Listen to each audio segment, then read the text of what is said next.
Здравейте! Днес ще говорим за темата, която е ключова за всеки, който иска да се развива, да израства и да постига нови цели – излизането от зоната на комфорт. Какво е зона на комфорт ли? Зоната на комфорт е като уютен дом, в който се чувстваме сигурни и защитени. Там познаваме правилата, знаем какво да очакваме и не се налага да полагаме особени усилия. Но това е и мястото, където сме в застой. Не се развиваме, не се учим, не израстваме, не изпитваме нови емоции, не срещаме нови хора, не поемаме никакви рискове. Важно е да излизаме от зоната си на комфорт, за да се развиваме, да израстваме и да постигаме нови цели. Там извън познатото се крият възможностите за учене, за растеж и за нови преживявания.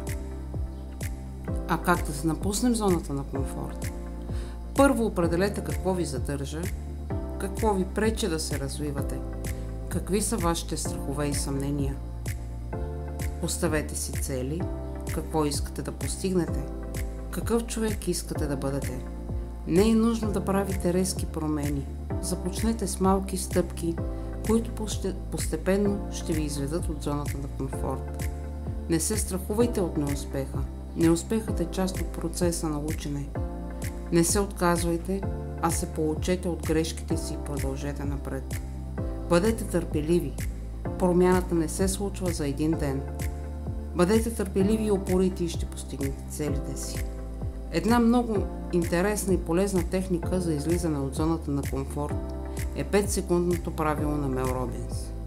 Тази техника се основава на идеята, че имаме само 5 секунди, за да преминем от идея към действие.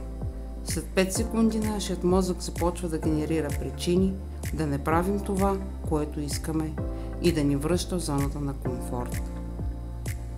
Ето как работи 5-секундното правило. Когато имате идея, която искате да реализирате, пребройте от 5 до 1. На 1 предприемете действие. Не се замисляйте, не се страхувайте, просто действайте. Към 5-секундното правило аз добавих и нещо свое.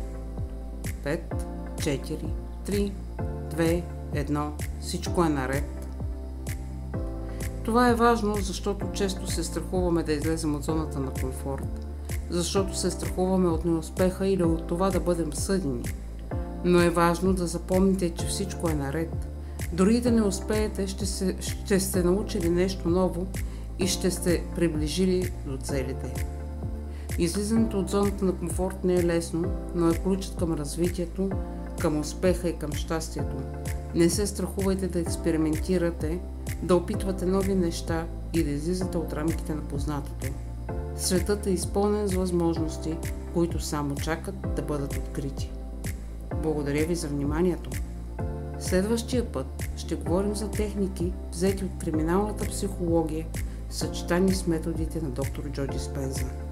Не забравяйте да се абонирате за канала, за да не пропуснете следващите епизоди.